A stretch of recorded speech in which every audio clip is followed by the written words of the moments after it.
upon a Hallows Eve in the realm of Emzotica, there was a terrible, terrible worm drought. All manner of creatures, big and small, were perishing from the lack of worms.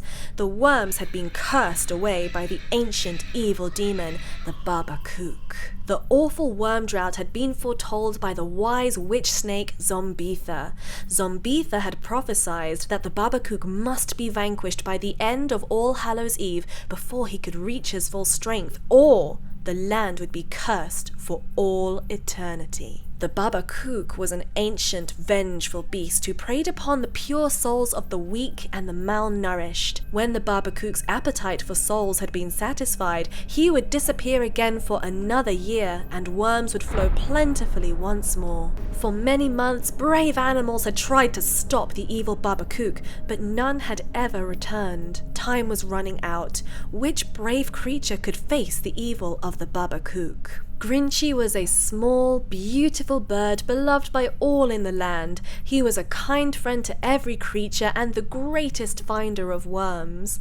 He was also the most agile creature in the realm of Emzotica, and it was he who volunteered to vanquish the Baba Kook and to bring back the lost worms. Although he weighed scarcely as much as a teacup, he had within him an ocean of courage. Just as Grinchy set out on his quest to vanquish the evil Baba Kook and restore the worms to Emzotica, he was approached by the wise witch Zombetha. Although she was a terrifying sight and often preyed upon birds, Grinchy stood his ground and opened his mind to the old snake. To regain the worms which have been took, look no further than the Baba Kook. Good must win the day before the sun rises. Do not be deceived by his many disguises. To protect thyself there is no spell you can learn, but you may stand a chance with the Everworm. Seek out a creature who lives in a dark den. He will give you the powers to bring this curse to an end. And with that, the wise witch disappeared. The Everworm was a legendary worm of brilliant blue and green. It was said that only the most worthy savior of the land could find and consume the Everworm, and that it would grant its eater immeasurable power. Through the woods, Grinchy flew as fast as he could. The faintest scent of worms blew through the wind, and he chased it down, knowing that this smell must be the one worm left in all Emzotica, the Everworm. Unbeknownst to the courageous Grinchy, evil had already set its sights upon the little bird, and the evil Baba Kook was determined to claim Grinchy's pure soul for himself. Fly to me, little bird. Fly fast and true. The last soul I eat must come from you. I will consume your soul, and you will fail. Your futile quest will be to no avail. The sun will rise and you will fall, and the Baba Kook will finally rule all. The Baba Kook knew Grinchy's soul was pure, and that the little bird was more courageous than any other. He looked forward to consuming such a delicacy and being restored to his full evil power. But first, the evil Baba Kook had to ensure that Grinchy did not find the Everworm. He beckoned to his two ghost slaves, the skunks, Pudding and Mush. Ensure that the bird does not reach the Everworm. Grinchy's wings hurt. He was flying harder than he ever had before. He knew the entire realm was depending on him to find the Everworm and destroy the Baba Kook. The scent of delicious worm was close. Grinchy began to land near the source of the scent when... Help me! Oh, help me, please! I get caught in a poacher's trap! Grinchy rushed to help the poor creature when... Fool! So it is you who seeks the Everworm. Our master prays his name will soon consume your soul and rise to rule over the land of Emzotica. You are coming with us. It was too late. Grinchy was cornered by the two terrifying skunk ghosts, but then... The two most unlikely of allies appeared. The two weasels courageously fought against the demon henchmen, confusing them with their somersaults and forcing them into the moonlight. Grinchy turned to face his saviors. He was grateful to the two ferrets, but he knew all too well never to fully trust such creatures, for they were well known to be mischievous thieves.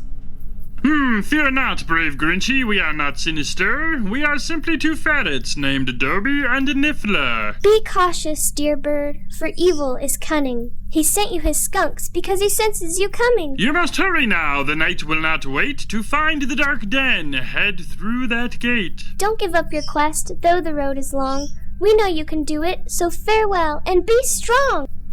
There was no time to lose. Grinchy flew past the old gate and saw a deep, dark void in the floor. A cold chill with a distinct scent of worms was emanating from the floor. Although every feather on his body told him to turn back, Grinchy fought against his instincts, and he took one last look at the sky and the moon and plunged deep into the abyss. Beneath the surface, the hole had a narrow tunnel. Further and further he crawled and hopped, following the growing scent of the delicious worm. The scuttling grew louder. It felt as though he was being watched from all angles. Grinchy began to panic in the dark, fumbling around to find the exit, but it was too late. There was a creature almost completely on top of him. Grinchy tried to scream, but no sound came out. He felt long, hairy arms grabbing him and heard the beast clicking its fangs. Was this the end?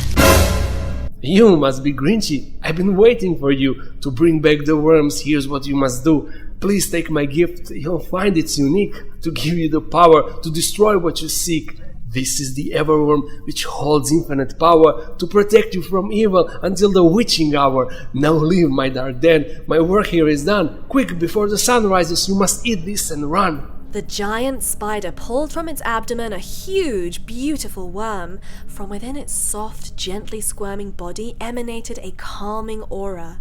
Grinchy had never before seen or eaten a worm so large, but this was no time to be intimidated. He opened his bill as far as he could and began to eat the everworm. He felt it instantly. His tired, aching wings hurt no more, and he felt a strength from deep within him which he had never felt. In one flap of his wings, Grinchy emerged from the spider's dark den when it had taken him minutes before to descend. The moon was high in the sky. There wasn't much time. Grinchy knew that the witching hour was nearly upon him, and he had to find the Baba Kook. Then he heard it.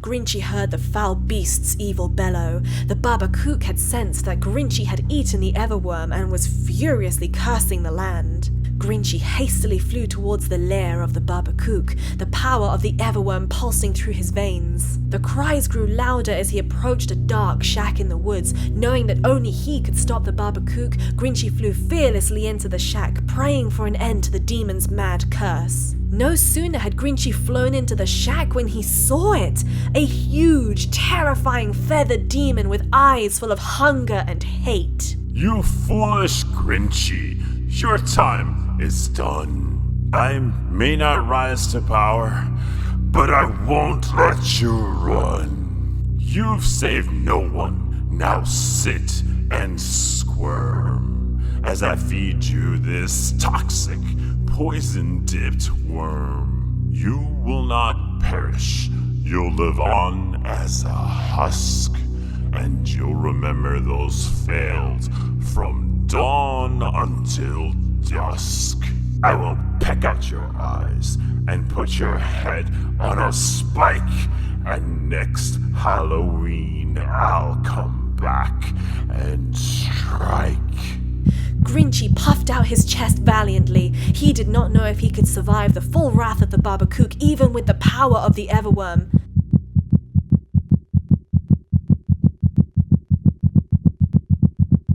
I think the scavenger hunt's this way. I'm not sure. I think this is not the right way. Oh my god! Danny, look! What is that? It's a bird! Come here, little guy. No! Don't touch me! I don't think he likes me, Danny. Let's go home. We'll spoil you forever. And we'll be best friends, and I'll dress you up. I am darkness. I am the night. And so it was that a chance encounter with two clueless humans disrupted the prophecy. Grinchy did not conquer the Baba Kook, nor did the Baba Kook claim Grinchy for his own. But as All Hallows Eve passed, calm was once again restored to the realm of Emzotica. As hoped for, the worms returned to the hungry animals of the land, and all was well. Grinchy was hailed a hero by his fellow creatures, but what of the dreadful Baba Kook? It is said that he still lies in wait, ready for the next All Hallows Eve. He is kept nourished on the feeble bodies of mice and rats, but he hungers for next Halloween, where his search for more souls and infinite power will continue.